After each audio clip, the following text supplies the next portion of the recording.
Today, a new report says the Taliban offered Kabul to the United States, and the United States said no. Also, Biden slammed after appearing to look at his watch during the dignified transfer of 13 slain military members. And Dr. Fauci is now pushing for COVID-19 vaccine mandates for children to attend school. We've got a lot coming up today, and it all starts right now.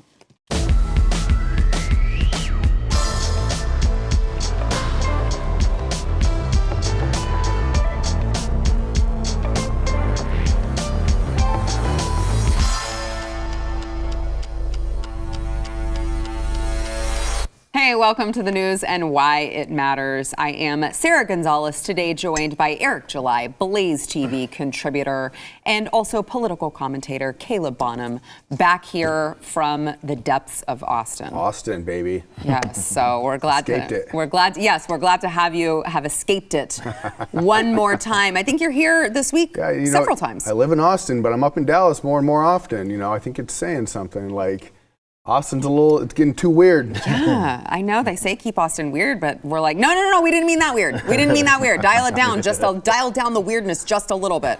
All right, so of course there is a lot to get into with Afghanistan. Obviously, a lot transpired over the weekend, namely a report that surfaced that said that Taliban fighters, apparently, whenever the Afghanistan president Ghani, he fled the country.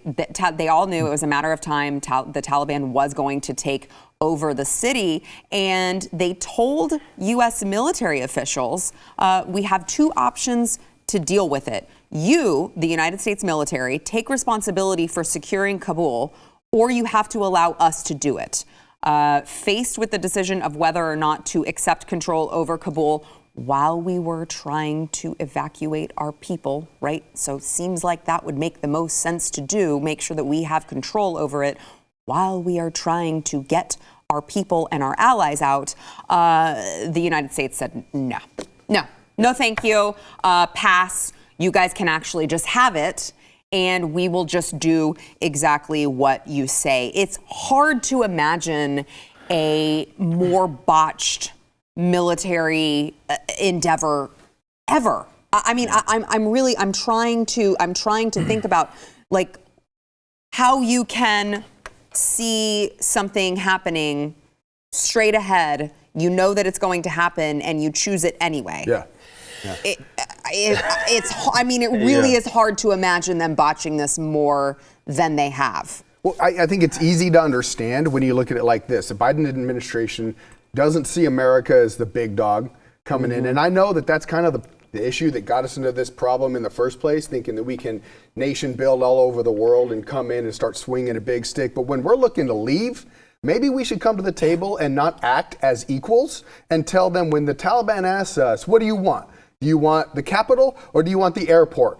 How about we have a leader that says, you're going to give us both. Yeah. You're going to give us both until we can come in, stop chaos, and actually evacuate our allies, the people that have worked with us within, the forces, and then also our own military, and get our own citizens home safely. And once we're doing that, we're gone. We're done. 20 years. It's been a chaotic situation. It's peaceful, or we're leaving as we're supposed to, and you don't leave it in absolute chaos. But instead, we have a weak commander-in-chief who was unable to actually direct the situation, control it, and it devolved into what it became. Absolute tragedy. And I find it so interesting, too, that the Taliban seemed to also defer to us, too, right? I mean, that was their first instinct, was to say, look, we have these two options. Which ones do you guys want to pick? We're deferring to you, United States. And the United States is just like, Yeah, that gives you kind of the idea that a couple of things, I would say one of or two things happened out of this. I have to leave it on the table because we're dealing with government that they were just completely incompetent, and all that crap that they were talking, or rather Biden was talking in July, was just nonsense. When 300,000 forces, they're going to be fine. It's not going to be taken over, yada yada yada. The other half, which is the more dark end, is that they knew that this was going to happen, and instead got the heck up out of there. Instead of doing it in the obvious correct way, which they did it backwards, instead of doing it the obvious correct way, they did it this way to justify, of course, what they're kind of doing right now is skirting this sort of idea of returning there. And I know that to the people that maybe watch this show, people that watch other shows are like, that's dark. They wouldn't be that corrupt, would they? Yeah, they would. They sold you a lie to get there in the first place. Why wouldn't they? So that is, I would say that it has to be one of those two situations. The second being the most dark situation, but of course they could have maybe just been incompetent, and we are dealing with Joe Biden here. There's a couple scenarios when you're looking at this, and I spoke with people that have been on the ground over there currently, and you're looking at a scenario where some of this, the absolute tragedy we've seen, the loss of life of 13 soldiers that were killed, a lot of that was preventable.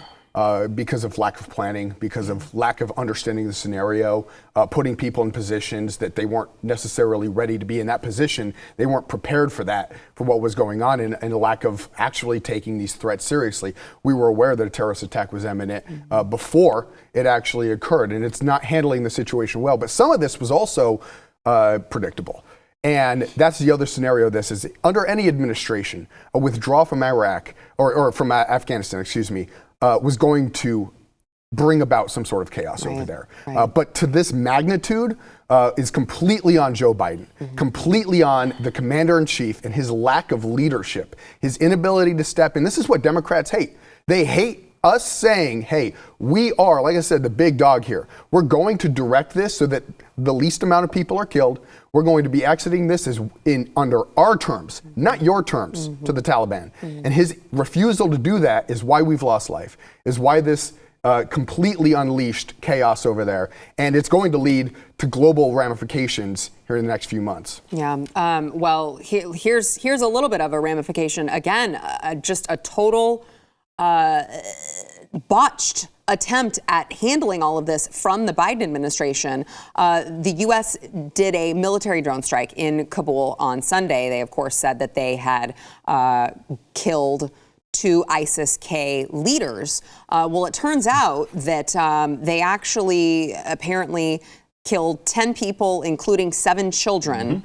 An aid worker for an American charity organization, and a contractor with the U.S. military. Now, today, the Pentagon did not dispute. Previously, they had said, it was a success. We were successful. We killed who we needed to. Great job, guys. And then again today, the Pentagon did not dispute that civilian casualties might have resulted from the United States drone strike on ISIS-K suicide bombers.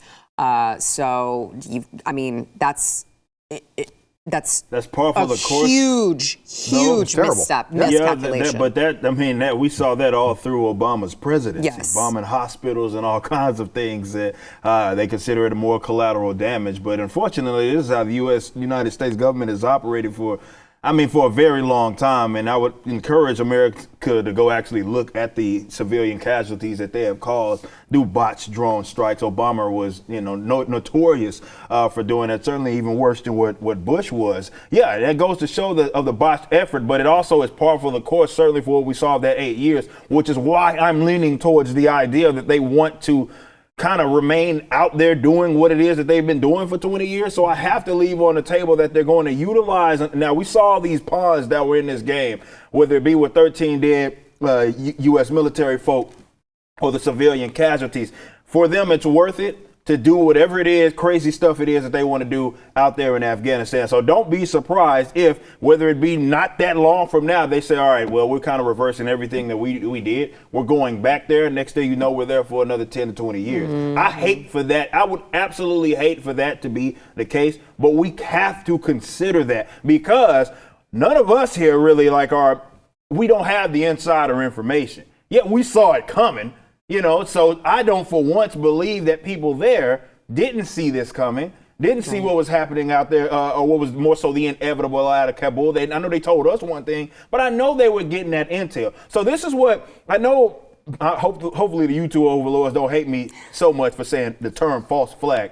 But a lot of people use that term and they think that it means that, well, either the government or whoever's in charge or some corrupt person orchestrated some crazy thing that was going to happen. And not always is that the case. Sometimes they know something is going to happen and they choose not to stop it for that exact reason. So you have to leave that on the table when you're dealing with this government, because right there, what we just heard, which sucks, that's par for the course. We saw Obama do that for, again, 8 years. Yeah. In terms of like a long-term strategy, if the Biden administration has planned any of this out, I think it's giving them way too much credit and competency. I think they've come to the table. They've looked at this, and this has been a campaign pledge for Democrats, a talking point, I should say. It's been a pledge and a talking point since John Kerry was running for president, that we're going to withdraw all troops, and they've never done it. You know, they've talked about ending wars, they've never done it. And I would argue that it's been the opposite. Like when you consider what Obama did, he bombed more countries than Bush. Yeah. So he did it even more for Yeah. and he did a lot of covert hits, and you know, this was definitely this is the tactic of the American military. However, in this scenario, I do think the Biden administration came to the table, and they did want to try to just pull everybody out, and to be able to run on this concept that we ended the war officially, we were the reason why this is all over. And they did not listen to their intelligence on the ground. They did not listen to some of their military leaders. They did not listen to the experts, and they did not look at the scenario at hand. They made it a cold decision without considering the casualties that it's going to bring. Now, there's always going to be casualties, but there was a strategic plan that they could have put in place, that they were told about on timing, when this should take place, how this should take place strategically, controlling the scenario. Like this whole segment is talking about, they're offered a scenario. They came into that negotiation as if they had to make a choice. That's not how negotiations, when you're the big dog, are made. You come to the table and say, no, we're going to be doing both. And in this case, you know, yeah, Trump made an original deal with the Taliban on exit negotiations, okay? In this scenario, that changes under the scenario. And that timeline that the Biden administration is trying to blame on the previous administration has long passed. Yeah. And so, you know, this has been bought from the beginning, and it's a true tragedy to see what's going on. And, you know, if anybody wonders that, you know, listen to the call that Andrew Wilkow received. And, you know, I don't want to go into all of that, but the mother of one of the soldiers that was murdered. And, you know, these are real lives. This is real death.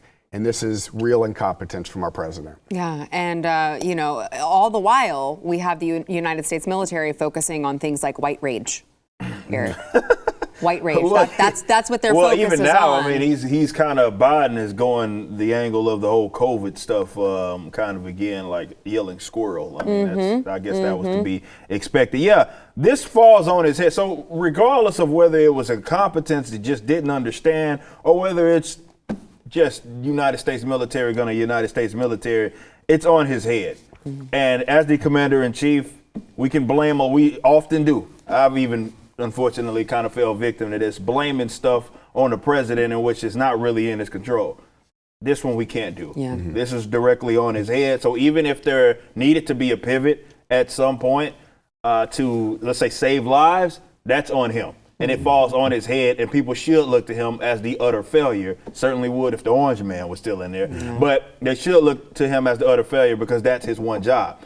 Again, incompetence or not knowing what's going on, whatever it is that you want to call it, unfortunately, people's lives are being taken from them or being severely altered as they are stranded and stuck out there. And you hate to hear stuff like that. But either way, if there is a person that you're going to look to, whether it be him not listening to the information that was given to him, it all falls back on Biden. I don't want to lose sight of that. Yeah. Well, I mean, if you listen to this administration and, you know, the White House press secretary, they would just say, well, I mean, if Americans want to get out, they can, right? If they want to. Because I'm sure that they want to be hunted down by the Taliban. Yeah, so thank you so much, Jen Psaki. All right, we've got more to come, including Joe Biden getting slammed after appearing to look at his watch during the dignified transfer of the 13 slain military members. You are not going to believe that one. First, we want to thank our sponsor, Relief Band. So if you have nausea problems, you know better than anyone, nausea can just completely ruin your day,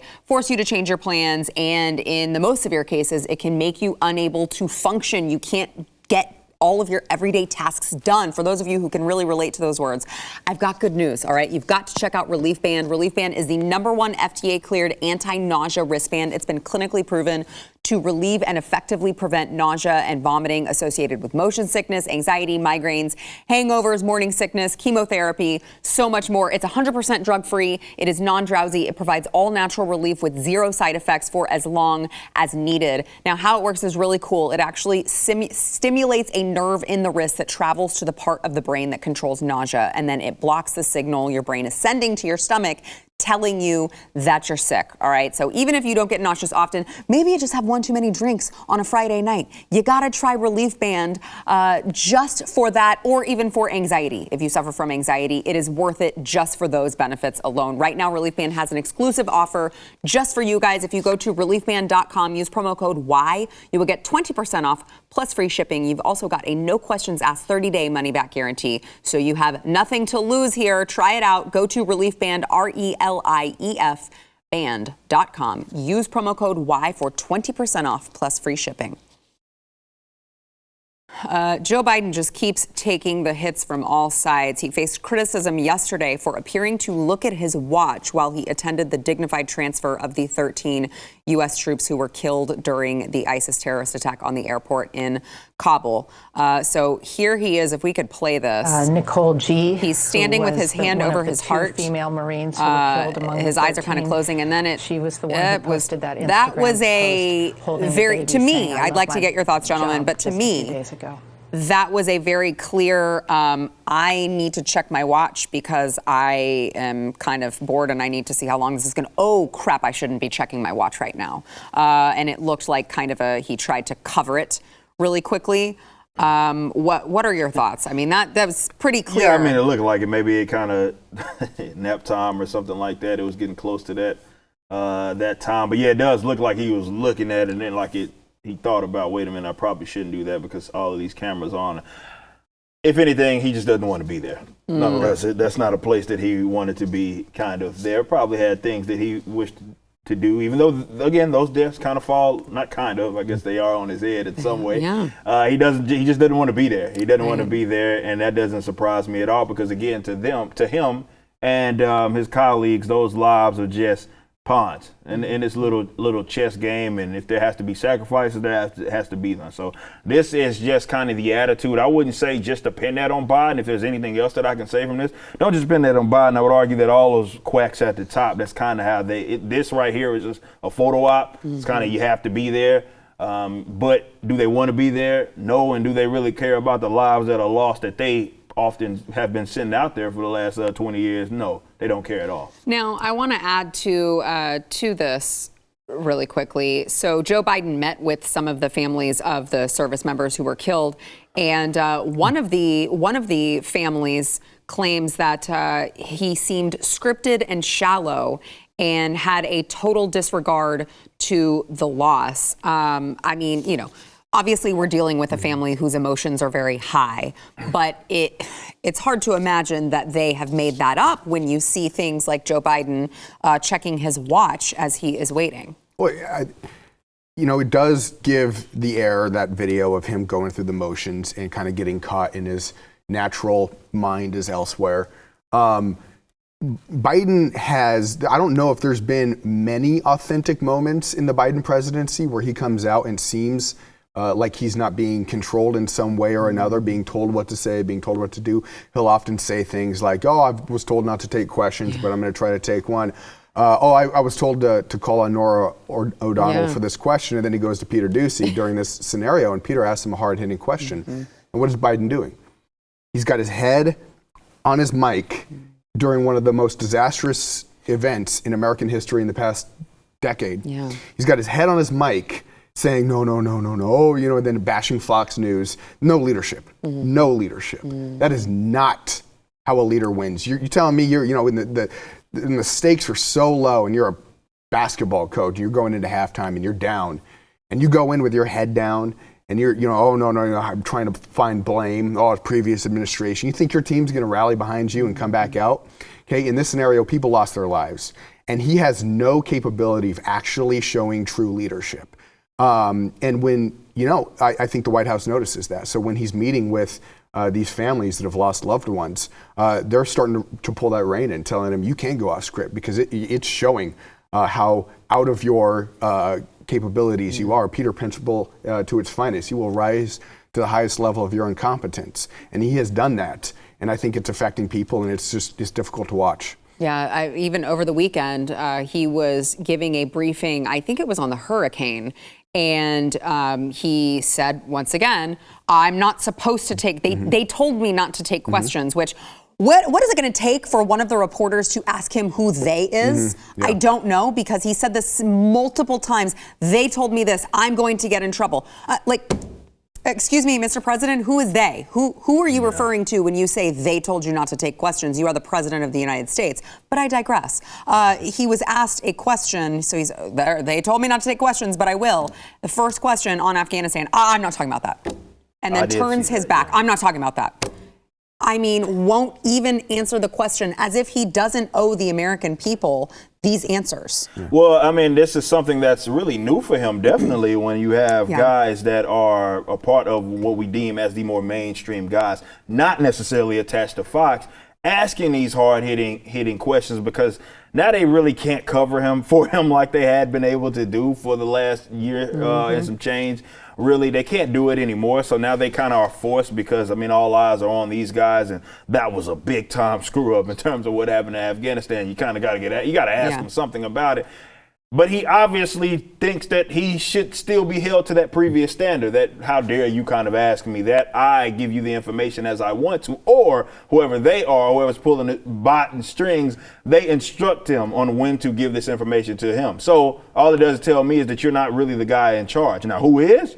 Maybe that's another dark conversation that we can maybe have. Who is? I don't know, but it sounds like it's not him. I don't know if he's just referring to the people that say, all right, you need to say this, write all of his speeches, say this, ask this person, rather this person's going to ask you this question, and just go by the script and you're going to be okay, and we'll get you back in bed by 3 p.m. or whatever. I don't know what it is, but yes, it is weird, because at minimum, you look at that, people abroad look at that and say, this is the president. He's supposed to be top dog. You know, he's supposed to be OG. He's the guy that's supposed to be in charge. So if he wants to, like, let's say, get questions, that's on him, not on someone else. So when he says something like it just makes it seem like he's just obviously going by an actual script, and nobody, you know, he answers to someone else. And all politicians, I've worked with a lot of politicians, they all are scripted up to a point, because we live in this era where anything you say in any way that is maybe a little bit incorrect, or maybe you didn't put something the right way, you're going to get destroyed by the other side of the media, both right and left. This is how the political game is played. But when you work with, you're going to find yourself in situations, every politician of real human connection is needed. And this is one of those situations where real human connection is needed. And I can tell you right now, the politicians that are in it for the right reasons, that are in it for community and to help empower people in better lives, they're not going to be scripted when they're meeting with somebody who just lost their son or daughter. And it's going to be very real. That partisan lines are lost and forgotten. Not red, white, and blue. It's pure human. So before we take a break, I do want to go ahead, and Eric, you mentioned how everyone abroad is looking at the United States and is looking at our president. I do also want to play really quickly. We just saw Biden checking his watch during the dignified transfer. Let's look at now. The White House has come out and said he wasn't sleeping. Okay, so take that for what it's worth, because I don't think that they would admit that Joe Biden was falling asleep during a meeting with the Israeli prime minister. But here is a video of him. He's being spoken to at the very least. This man is looking directly at him, and his eyes look closed to me. He's out of there, man. I mean, I will let you guys be the judge of it. I'm not going to promote fake news. He might not be asleep, man, but he's completely out of there. He's done. I don't know. So it might not be sleep. He's at a state of some sort of eye psychosis or something. But he's out of there. He is not even because obviously the man that he's speaking to is like, hey, give me something, man. Give me something. And can you imagine if you're the prime minister and you're just trying to talk to the president of the United States, and you're like, is he sleeping? I don't know. I'm just getting is there something on my shoe? Right. Can you compare that image? So I remember, because I worked with the families of the 3 hostages that were stuck in North Korea, and nobody believed they were alive, except for President Trump. And I'll tell you what, when they went over there to pick up those 3 hostages because of strong leadership, President Trump was sitting on that plane at 3 a.m. because he knew he had people coming home. This guy isn't even able to make eye contact with another world leader in these situations. It's incredible. The comparison of leadership is, there is no comparison. Yeah, well, and also, I mean, just the image with the mask too. Yeah, right? That's another one. Right? You have this other world leader, and he's sitting there.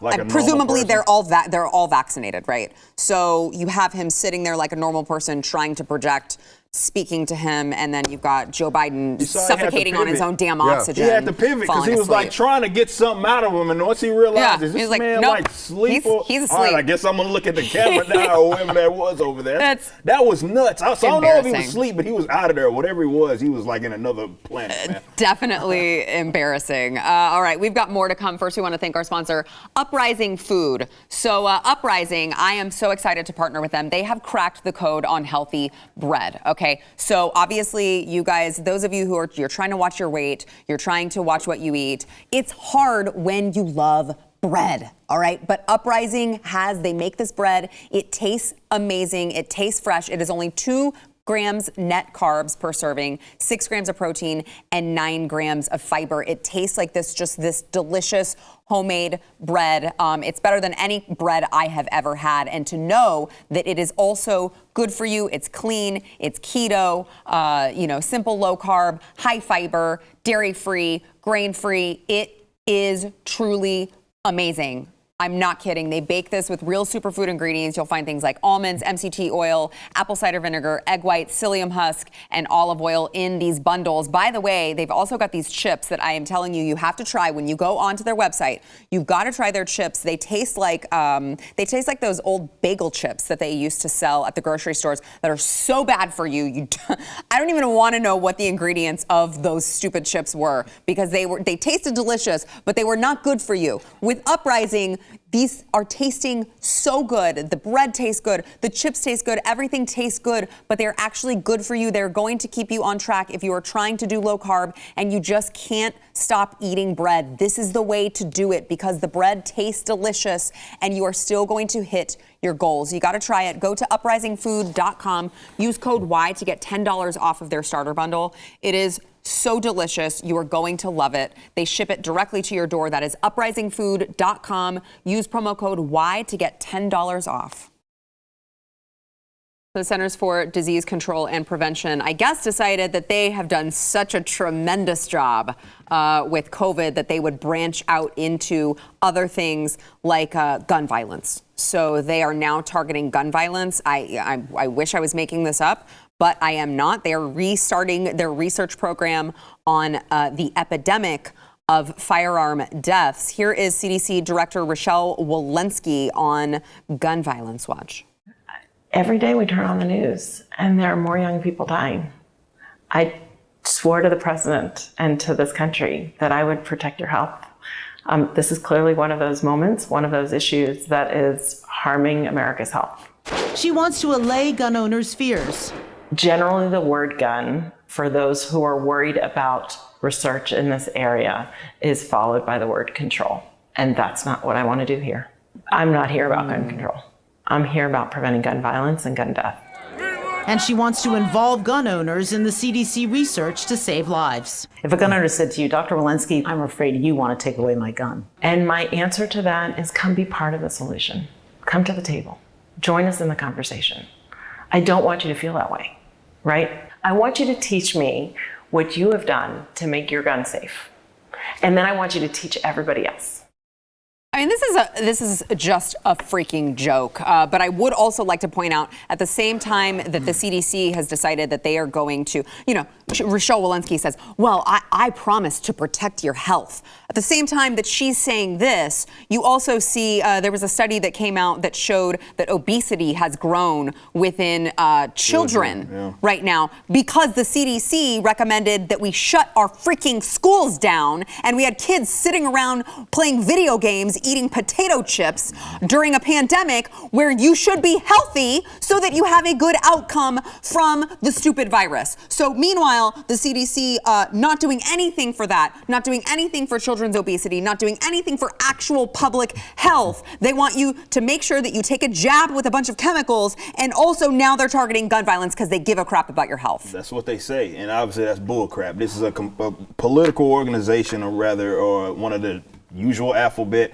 organizations that is tied to the federal government that has a history really of being corrupt. But this is something that has nothing to do with what even should be in the realm of their expertise.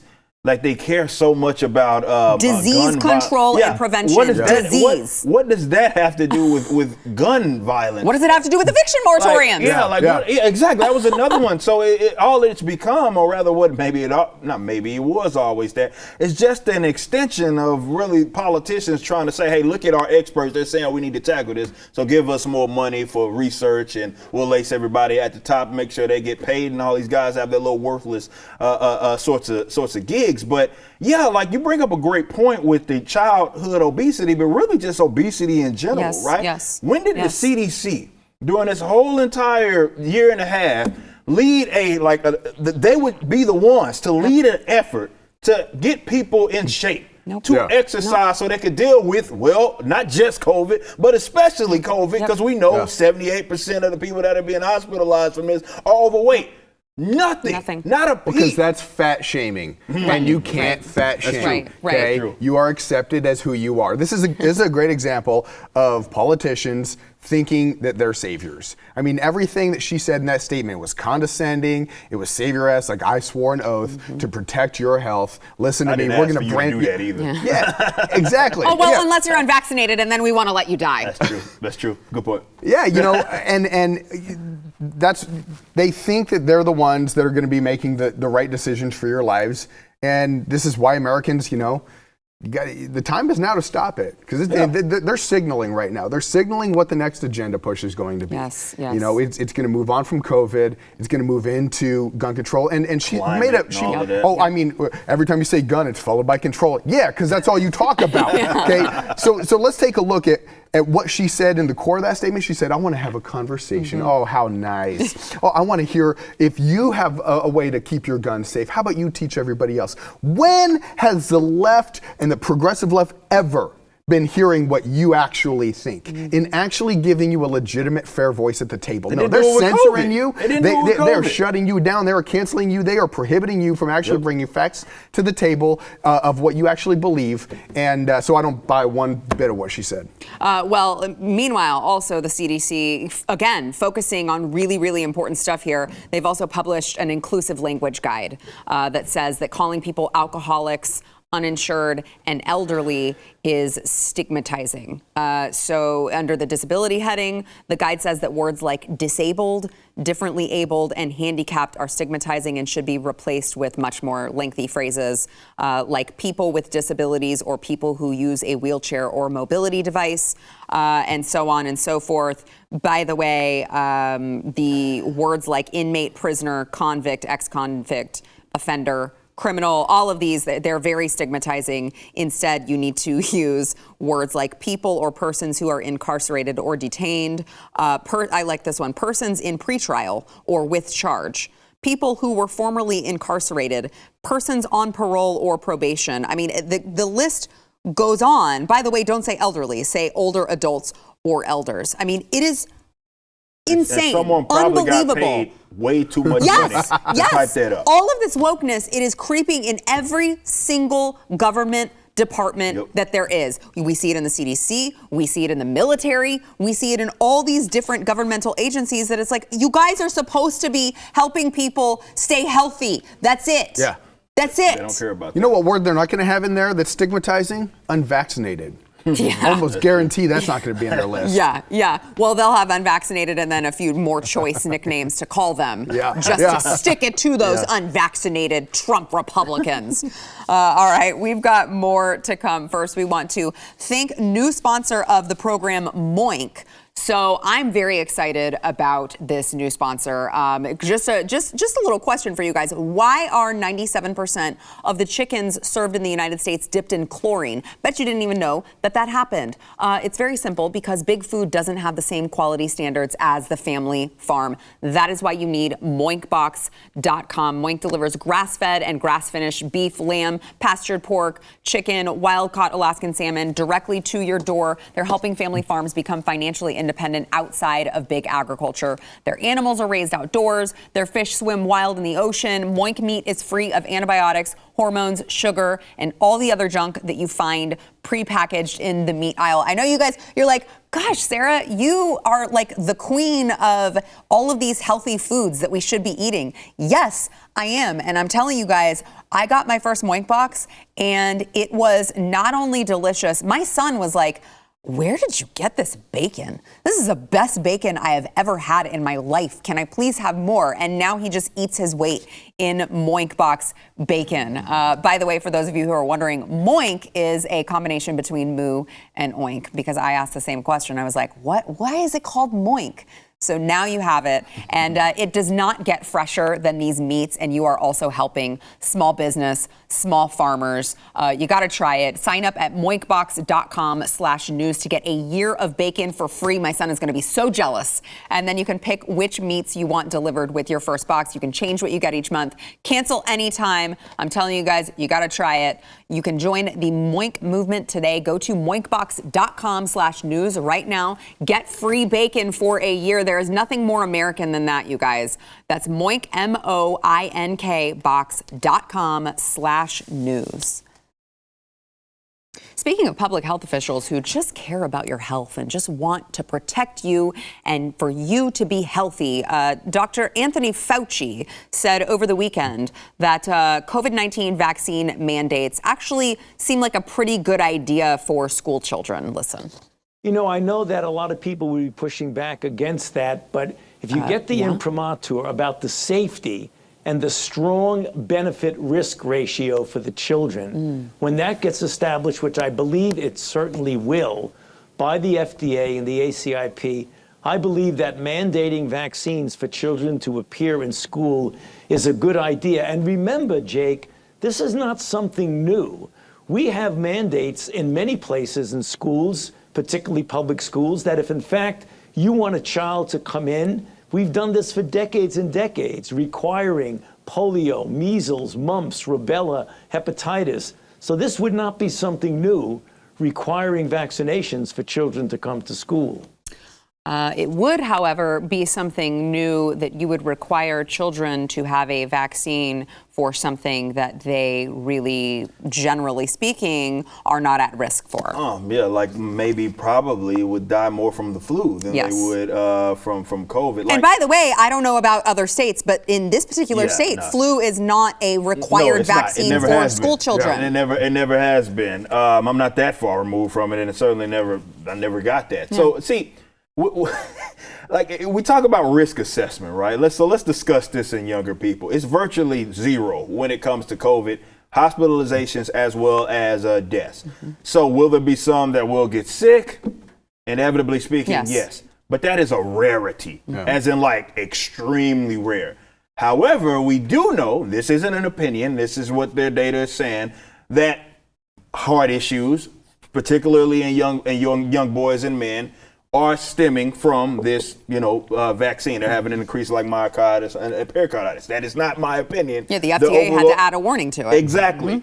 So, if anything, you're increasing a risk somewhere else that they wouldn't have had to assume if they didn't get that injection. Not to say that would have happened. It's just to saying that's a new risk assumed versus COVID, which is something that they almost have no reaction to any event that they get it. That makes no sense, none whatsoever, for specifically that age and health demographic. So these young, healthy kids getting these jabs, or rather it being forced upon them, meaning that it be mandated, and if they have to go to school, it's ascientific, it's complete nonsense, but it lets you know, which we've all said here at the table multiple times, that this isn't about health. This isn't even about science. This doesn't even make sense, because when you look at the data that I just mentioned, you're assuming a new risk specifically for young boys. You're assuming a new risk that you wouldn't have had to assume. So why on earth would it be required that you get a jab at such a young age? So Fauci is just peddling this nonsense, which tells me that it's more about control than it is health and science.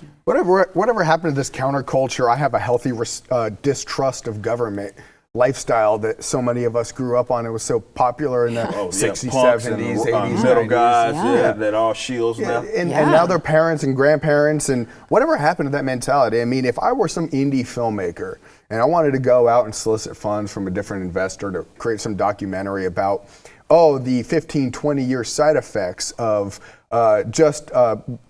prescription mentality, that there's a pill for that. Yeah. It's going to affect you. This is the way that Big Pharma made all of their money, and they knew it all along, and they hid it from you. You get that documentary funded in a second. You go to all the film festivals that win it. But when it comes to the vaccine, all these counterculture, authoritarian, rebellious types are like, you need to be giving your kids this vaccine. Now, I'm not anti-vaccine. But I am it's going to be rushed through, politically pressured to be authorized. It's going to go through this process where it's going to be then distributed to vulnerable classes of people that aren't at risk, like you just mentioned. And we're just going to go along and just accept it as it is. Okay? What the hell are people thinking? And so you can still be pro-vaccine, and but there is a point where you should maybe take a step back and say, I want to know what the long-term side effects are going to be, because I guarantee you there are going to be long-term side effects, because there always is. Doesn't mean it's going to be mass, doesn't mean it's going to be horrible or whatever, but that's why the Johnson & Johnson vaccine has struggles, is because they started to recognize that there were abnormalities with certain people, and it was causing problems. And they came out and said, hey, you need to be aware of this, okay? But at this point, for children, it's time for some parents to have a little bit of that counterculture narrative and start having a little bit of a healthy distrust of their authority figures. Yeah, that's what I love that you're preaching to the choir right now, because that's something that I often say is like, all of these same people who, as you pointed out, are like, Big Pharma is the devil, but then they're like, but for vaccines, they're white knights. It's like, these are the same freaking businesses, the same companies who you see doing all of this shady, corrupt stuff. They don't all of a sudden become white knights when it has to do with vaccines. Pfizer has a long list of just screw-ups that they had to pay people and settlements, and now all of a sudden we're supposed to look at them as the saviors, the same punks. Well, it's because you got to sleep on your Fauci pillow. And how can your Fauci pillow have anything bad for you? He wants you to sleep well. By the way, before we go to break, I would like to point out to any parents who are curious, there are a lot of states who offer many exemptions when it comes to childhood vaccines. It should be very easy, once you find the information on your state's website, to get an exemption if you are uncomfortable with your children receiving vaccines. All right, we got to take a break. We'll be back.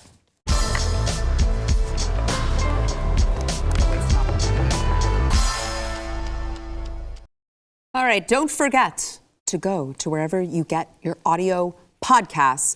You got to subscribe, rate, and review The News and Why It Matters. Not only will it help more people be able to find the show, but also you may see your review read live on air, like the one today from Deborah K., who says 5 stars, informative and often hilarious.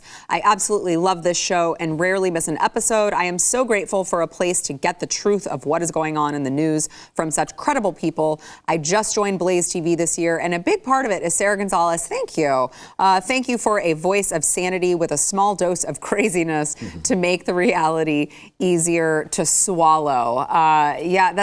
Look, the news sucks. Like pretty much all the time now that we have a Biden-Harris administration. So we feel the least we can do here at The News and Why It Matters is at least make it palatable for you to digest. Also, don't forget to check out Young Ripa 59, Eric here, for Canon's sake. You can find his YouTube show daily. Also, don't forget to check out Kayla Bonham on Instagram, on Twitter. Instagram. No, don't go to Twitter. Oh, sorry, not Twitter. Instagram and Facebook. Instagram and Facebook. The ones I'm going to be